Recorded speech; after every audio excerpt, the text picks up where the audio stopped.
Bienvenidos al podcast Libros y Dinero. El día de hoy hablaremos de 9,5 sesgos para que vendas más y tomes mejores decisiones. Today, I want to tell you 3 stories from my life. Libros y Dinero. Yo veo un México de trabajadores. The least we can do is consider what we've done and think about the future. Libros y Dinero con Luis Cuevas. Sé que lo que voy a decir podrá sonar un poco exagerado, no quiero caer en el concepto de vendehumos, pero el día de hoy tendrás intervenciones conductuales que te generarán un resultado predecible. Y ese resultado predecible tiene que ver con una modificación en un comportamiento, ya sea para ti o para tus prospectos y clientes. Para los que no me conozcan, soy Luis Cuevas. Llevo ya varios años haciendo el podcast Libros y Dinero, donde normalmente hablamos de temas sociales. Particularmente hay uno que nos interesa muchísimo y tiene que ver con economía del comportamiento. Economía del comportamiento es esta colaboración interdisciplinaria donde los modelos de comportamiento económico se rompen y se generan modelos que funcionan para los humanos reales, para los humanos de carne y hueso. Es algo que me fascina. No quiero proclamarme como un experto, pero soy un apasionado del tema, soy un curioso. Hemos revisado en el podcast más de 50 libros. Muchos de estos son de economía del comportamiento. Tomé un diplomado de la Universidad de Chicago en el tema. En pandemia, cuando había como cursos en línea abiertos, había uno de la Universidad de Toronto con Dilip Soman. También tomé ahí unas sesiones de economía del comportamiento. Ese no lo acabé, la verdad. ¿Para qué voy a estar exagerando y dándome credenciales que no? Y también he comparado cursos generados por Dan Ariely, Rory Sutherland, que si te gusta este tema de economía del comportamiento, seguramente ubicas estos grandes nombres. Si no los ubicas, no te preocupes. Aquí te daré todo el contexto para que sepas cómo puedes generar modelos de comportamiento que te den mejores resultados. Vamos a enfocarlo el día de hoy a la parte de ventas. Esto será un chile, mole y pozole porque les hablaré un poco de mi experiencia, hablaré de algunos de los casos de estudio más representativos.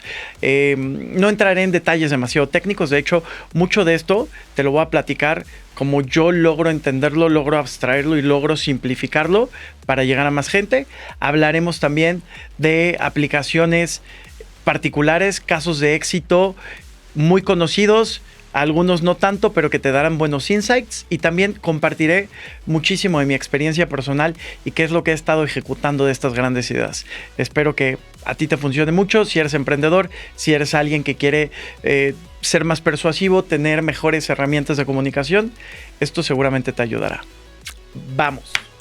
Vamos a revisar 9,5 sesgos cognitivos que te ayudarán a vender más y a tomar mejores decisiones. En el Inter estaré explicando algunos conceptos que son trascendentes y serán esquemas y marcos que te ayudarán a que tú puedas diseñar tus propias intervenciones. ¿Qué es un sesgo cognitivo? Tienes que entender qué es esto para que podamos desarrollar las demás ideas. Si nos vamos a la definición del libro, diríamos que es un error de juicio sistemático. Pero si alguien normal trata de conceptualizar eso, creo que no nos dice mucho, ¿verdad? Tengo 3 ejemplos que me fascinan, o sea, de todos los que he escuchado son los que me son más representativos y te los quiero compartir. El ejemplo número 1 es, imagínate que tienes una báscula y esa báscula tiene 3 kilos de desfase, 3 kilos de más. No importa cuánto peses o cuánto pese la persona que se suba a la báscula, pero siempre que utilices ese instrumento de medición, sabes que tendrás una tendencia con un desfase de 3 kilogramos. Si pesas 67 kilos, pesarás 70. Si pesas 80, pesarás 83. ¿Me sigues? Ese instrumento de medición tiene una falla y nos da un resultado erróneo.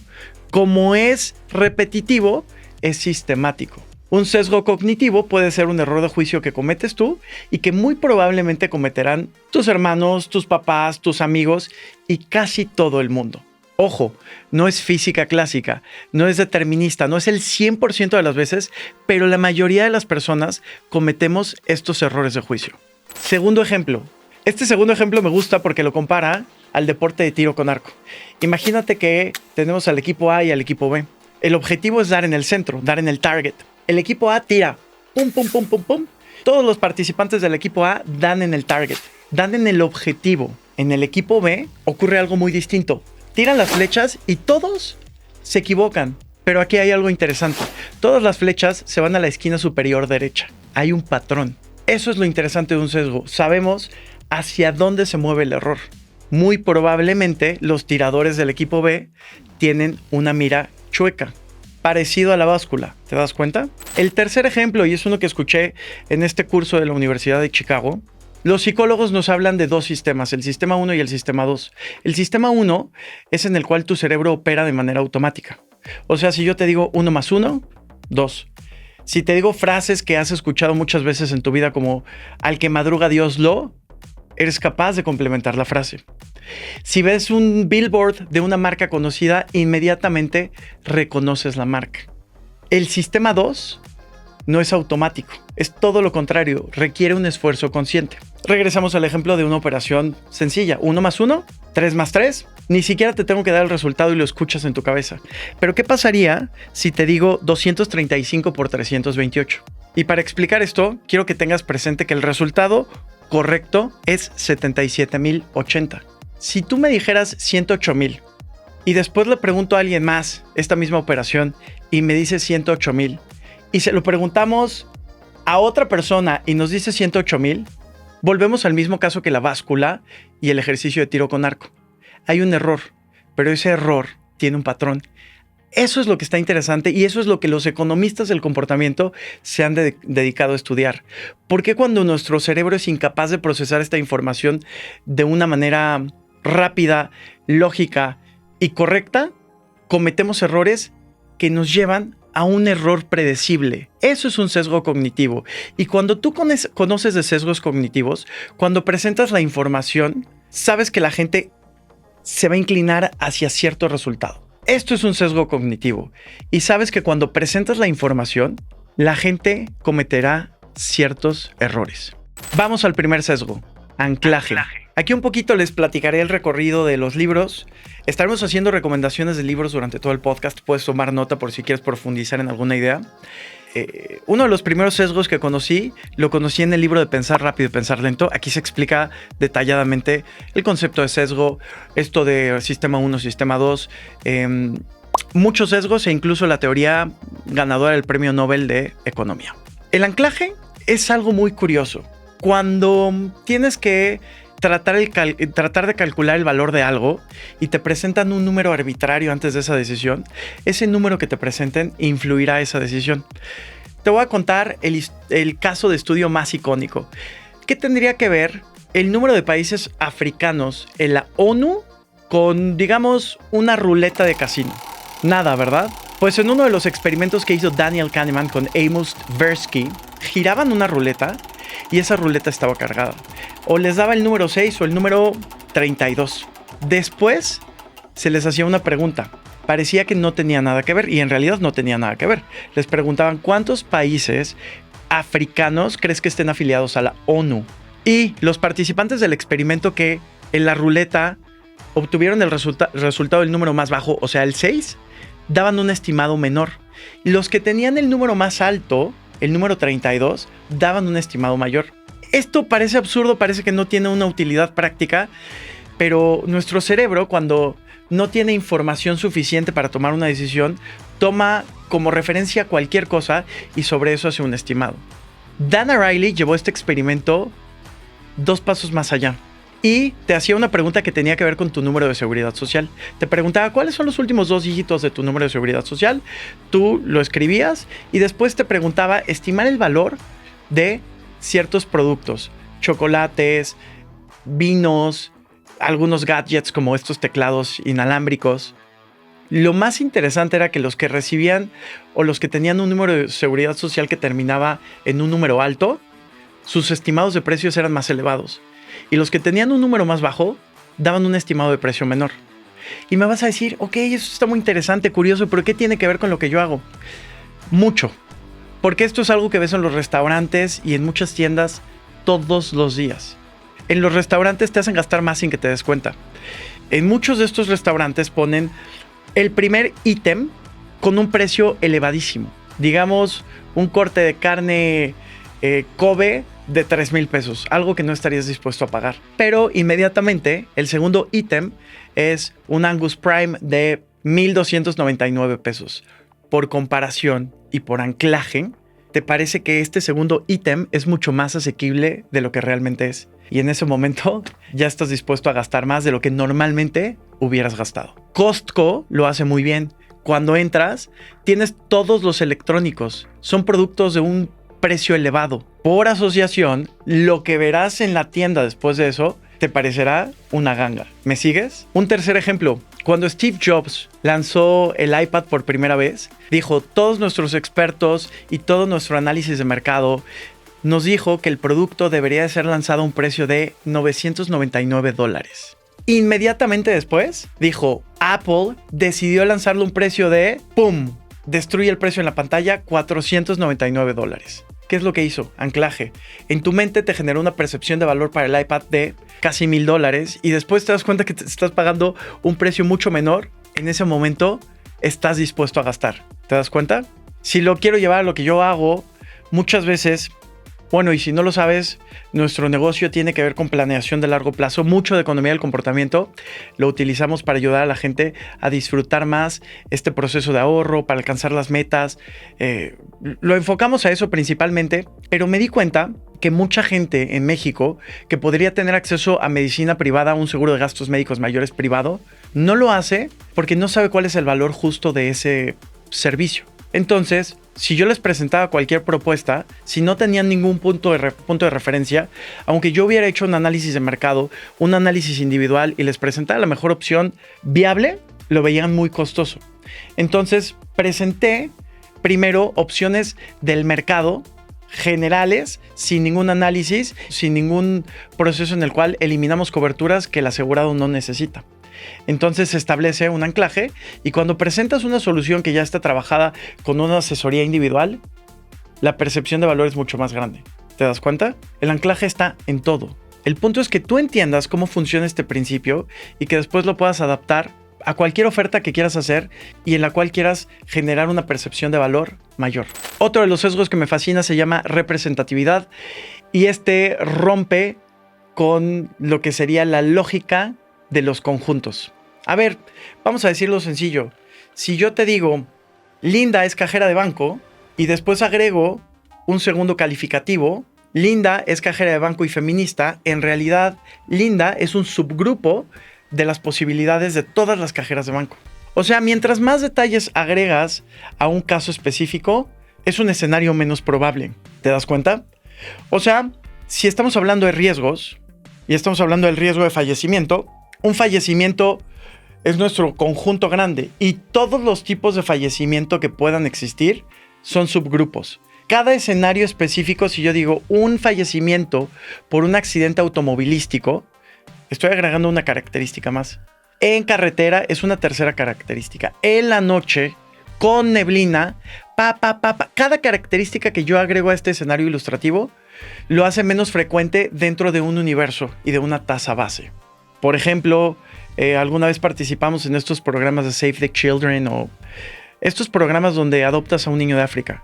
Cuando te hablan de estadísticas, y hay miles de casos de estudio de esto, y te dicen, es que en África hay cientos de miles de personas muriendo de hambre y tal, la estadística no impacta tanto. Pero cuando te dicen, oye, si tú donas $1 al mes, estás haciendo que este niño que tiene un nombre, que vive en esta zona, que tal, pueda tener una mejor vida, en ese momento toda tu perspectiva cambia. ¿Te das cuenta?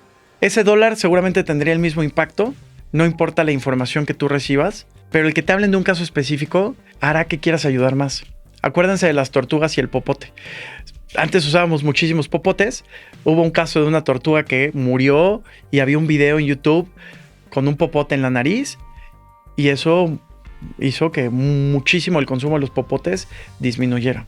Cuando tú quieres exponer algún caso, si sabes que la representatividad ayuda más que las estadísticas, cuenta historias individuales que tengan muchos detalles y que hablen de casos reales.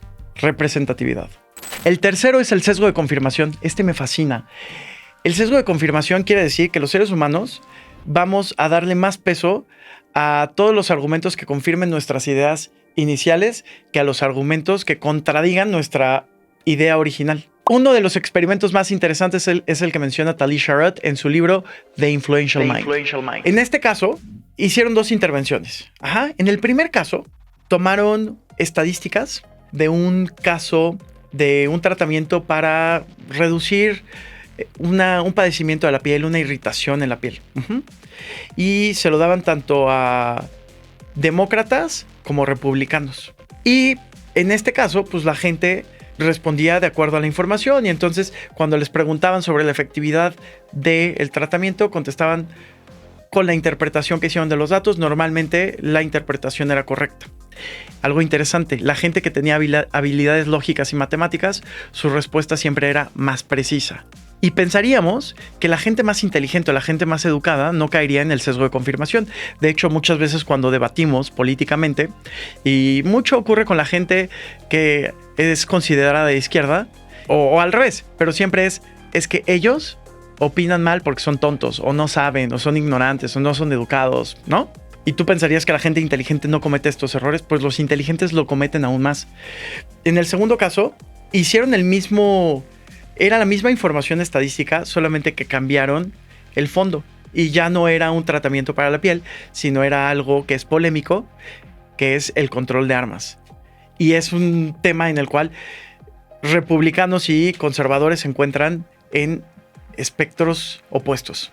Cuando se trató de esto, la gente que más sabía de matemáticas y de procesos lógicos era capaz de distorsionar y manipular las estadísticas y reinterpretarlas para que los argumentos favorecieran su opinión inicial. O sea, que el sesgo de confirmación, incluso si eres muy inteligente en procesos matemáticos y lógicos, te afectará más. Es una locura. Otro punto que también me fascinó y justo también viene en este libro, tú pensarías que más argumentos en contra ayudarían a disuadir a tu oponente en una discusión. Pero ocurre lo contrario, ocurre algo que se llama boomerang effect. Mientras más argumentos te presentan, más te aferras a tu posición inicial y encuentras formas de contraargumentar esas ideas. ¿Me explico? En este libro también ilustran un caso, pero este es ilustrativo. Es una pareja, un francés y una americana, que discuten sobre qué educación es mejor, si la de Francia o la de Estados Unidos. Y cuando empiezan a discutir, mientras uno le presenta más argumentos de por qué es mejor la de su país versus la otra, el otro encuentra más argumentos para rebatirle. Entonces, ¿qué es lo que puedes hacer para combatir el confirmation bias o el sesgo de confirmación? Tenemos que construir puentes de comunicación, encontrar elementos en común. Lo que nos dice Adam Grant en su libro Think Again es lo que hacen los grandes negociadores de guerra, lo que hacen los campeones de debate del mundo, es encuentran ese punto donde coinciden. Sí, estoy de acuerdo en este punto. Y de ahí empiezas a generar preguntas, pero preguntas con una curiosidad genuina. Tiene que ser muy honesto, entonces requieres mucha escucha activa, requieres encontrar ese punto en común y de ahí se abre diálogo. Nunca vamos a lograr combatir el confirmation bias a través de presentar argumentos opuestos o presentar más argumentos o presentar mejores estadísticas. Se construyen puentes y de ahí logramos un mejor diálogo. Sesgo de confirmación. Ok, antes de pasar al sesgo número 4, quiero compartirte otro principio y esto va a ser fundamental. Si tú quieres incentivar un comportamiento, lo que tienes que hacer es eliminar fricción. Y si quieres inhibirlo, tienes que agregar fricción. O sea, hacerlo fácil o hacerlo difícil. Estas ideas te pueden ayudar muchísimo para el tema de hábitos o para vender más en algún establecimiento, ya sea digital o físico, ¿va? Para el tema de hábitos, en el sesgo número 4, aquí te hablo de algo que se llama mise en place. Es algo que utilizan los grandes chefs, los chefs de talla mundial, y es todos los utensilios que van a utilizar para la ejecución de una receta están previamente ordenados.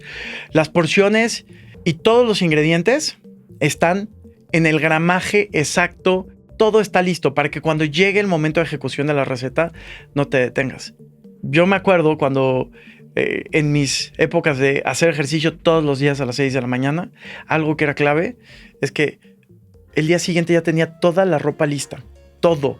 Porque el día que me levantaba y no estaban los shorts, ya sabes, te despiertas medio dormido. ¿Qué tan diferente puede ser tu decisión a voy al gym o no voy al gym?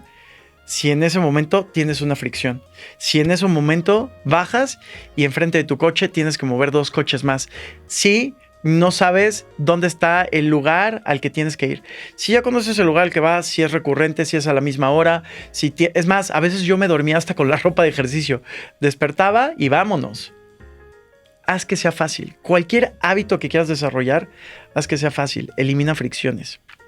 Esta misma idea de las fricciones lo puedes llevar a un proceso comercial. El restaurante que más champaña vende en el Reino Unido se llama Bob Ricard y su intervención conductual es fabulosa. En todas las mesas tienes un botón que dice Press for Champagne. Lo hace lúdico, lo hace saliente, lo ves, te dan ganas de presionarlo. Y la fricción es nada. Es más, desde el momento en que llegas a la mesa ya te estás cuestionando si quieres o no champán. Muy diferente a verlo en una carta con cientos de opciones, tener que llamarle al mesero, tal vez interrumpir la plática. Aquí no haces nada. Presionas y llega. Es parecido a lo que hace Amazon con su One Click Purchase. Es el botón de una compra. Esa tecnología fue patentada y les costó millones de dólares y les dio muchísimo más en ganancias porque en un solo clic ya estás comprando. Tal vez me dices, oye, pero hubiera sido sencillo seleccionar, llevarlo al carrito, avanzar y dar 3 siguientes. Pero si queremos hacer que el comportamiento sea más sencillo, eliminemos pasos. En un solo paso, ¿cómo podrías aplicarlo a tu negocio? La última idea, el punto número 6 de esto de eliminar fricción, lo saqué del libro The Last Mile, es de Dilip Soman. Este cuate es buenísimo para todos los procesos que son procesos de última milla, o sea, ya hiciste el producto, ya lo empaquetaste, pero ¿qué pasa en el punto de venta? Ese último jalón, ¿cómo te haces destacado versus las otras opciones? Ya tienes una política pública perfectamente diseñada, sabes que va a ayudar a las madres solteras, pero la gente no se inscribe, dinero regalado, pero algo falta en ese proceso. Dilip Soman tiene la respuesta. Ahora, una de las soluciones, y esto tiene que ver con él trabaja mucho 3 variables, ¿no? Que es incrementar el tráfico, incrementar la tasa de conversión e incrementar el ticket promedio. En una tienda, cuando ya tienes el tráfico, ya tienes a la gente, ¿cómo podrías incrementar esa tasa de conversión? O sea, de la gente que entra a la tienda, que un porcentaje mayor compre. El ejemplo que nos da, y es un ejemplo real, era de una tienda de ropa donde había smokings y vestidos elegantes para fiestas. Se vendían muy poco y él logró incrementar la tasa de conversión utilizando maniquís, pero maniquís en situaciones reales. Fotos de fondo donde se veía una fiesta, una graduación, un tal. Y no solo eso, explícitamente un pizarrón que te decía, utilízalo para bodas, primeras comuniones, graduaciones. En ese momento ya estás viendo el producto en situación real. Tienes que hacer que tu cliente sepa cómo utilizará tu producto o servicio. Llévalo a ese punto. Eso te ayudará a incrementar tu tasa de conversión. Idea número 7 es la prueba social. Este sesgo de prueba social quiere decir que estamos dispuestos o tenemos una tendencia a hacer lo que los otros hacen porque creemos que los otros saben algo que nosotros no, o pensamos que la mayoría está haciendo lo correcto. Hay un ejemplo, un caso de estudio, me gusta mucho, es de Robert Cialdini. Tiene varios libros, busca al autor, hay uno que se llama Persuasion. Y si no, podrás encontrar información en YouTube y mayores explicaciones. O escucha más de Libros y Dinero. Robert Cialdini hizo un experimento social en un hotel. Lo que buscaba era incrementar la reutilización de toallas y probó 3 mensajes. Primer mensaje, en el cuarto tenías una imagen de un osito polar y cuida el medio ambiente, reutiliza tu toalla, por favor.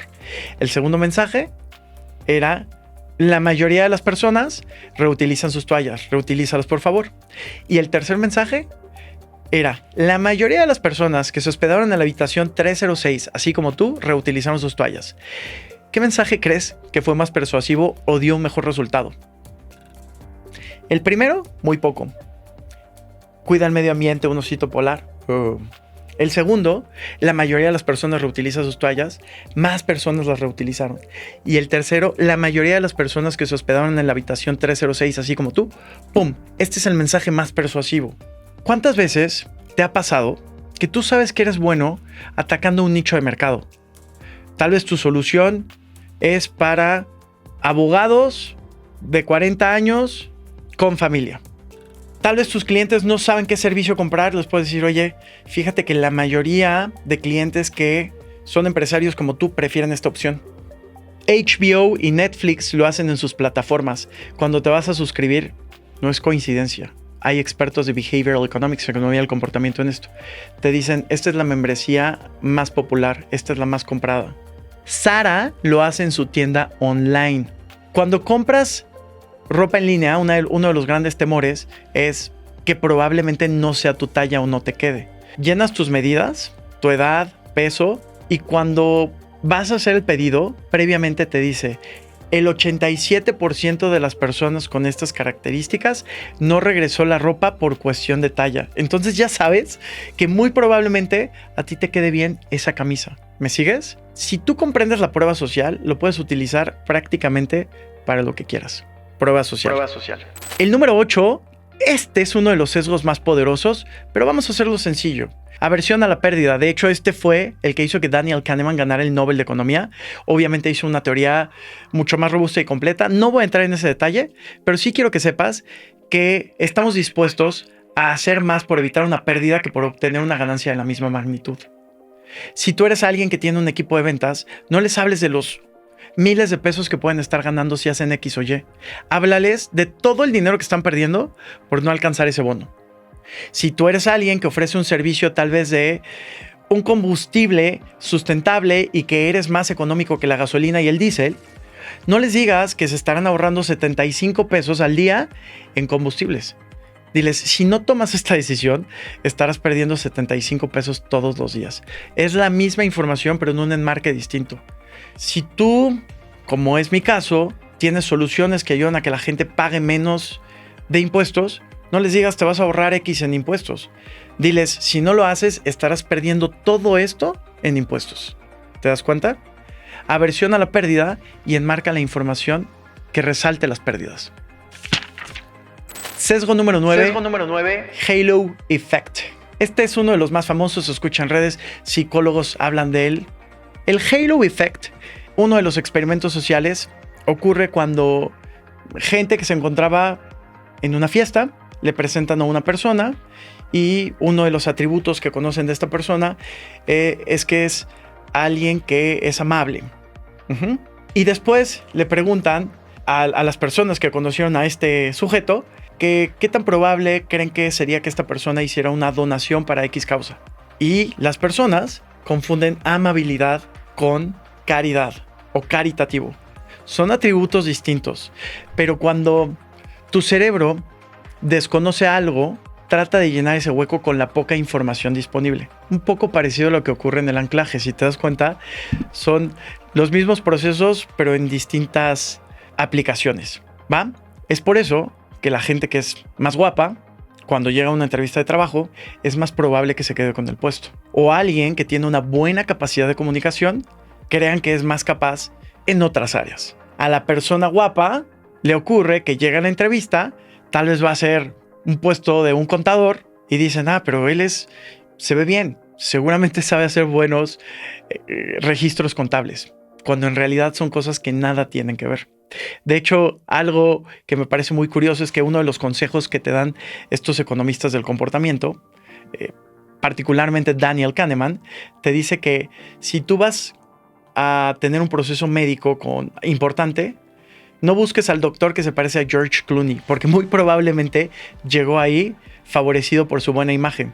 Pero si ya es un doctor que tiene el diente de plata, tiene la camisa desfajada, la bata manchada, y aún así está en un hospital de renombre y tiene pacientes, ese médico llegó ahí por mérito propio. Es más probable, al menos. No quiero decir que no ocurra con las personas guapas que sean capaces, pero si alguien que no tiene la imagen de el médico George Clooney ER llegó al resultado, pues sabemos que no llegó ahí por su imagen. Halo Effect. Bueno, y caso contrario, si tú eres muy bueno en algo, pero no das la imagen que represente eso en lo que eres bueno, pues tal vez hay que trabajar en ello, ¿no? Muchas veces a mí me pasa, soy muy casual, de repente playeras y así. Sé que usar una camisita y un saco puede sumar.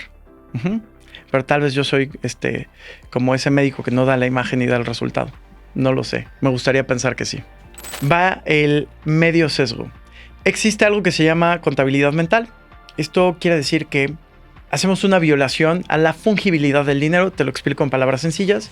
El dinero es un recurso que lo puedes utilizar para cualquier cosa, no importa si lo tienes en apartados o no.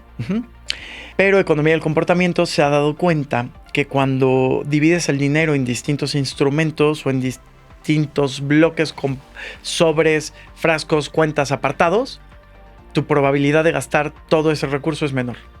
Parecido a lo que hacían las abuelitas con frascos y sobres hace años. Hoy, algunas aplicaciones como BBVA te ofrece la opción de apartados o tener un instrumento de ahorro específico para cada una de tus metas incrementa tu probabilidad de alcanzar dichas metas. Si tú tienes un instrumento para la educación, uno para el retiro, otro para el retiro de tu esposa, otro para tal, en automático estás incrementando la probabilidad de tener éxito. Y si tú quieres encontrar cuál es el instrumento adecuado para eso, te dejo mi Instagram, dale click a la liga de mi perfil, Luis Cuevas 360, mándame un inbox y nos comunicamos contigo para ver si te podemos ayudar. 9 sesgos y medio para que vendas más y para que decidas mejor. Espero haber explicado los principios profundamente y que tú encuentres la esencia de ellos para que puedas aplicarlos con una arquitectura libre. Si te gustó este tema y quieres seguir aprendiendo de esto, sígueme Luis Cuevas 360 en Instagram, Libros y Dinero en Spotify y en Apple Podcast. Dale seguir, compártelo con amigos, síguenos en YouTube y por favor, si te gustó, hagamos una pausa ahora, dale like y deja un comentario. Hasta la próxima.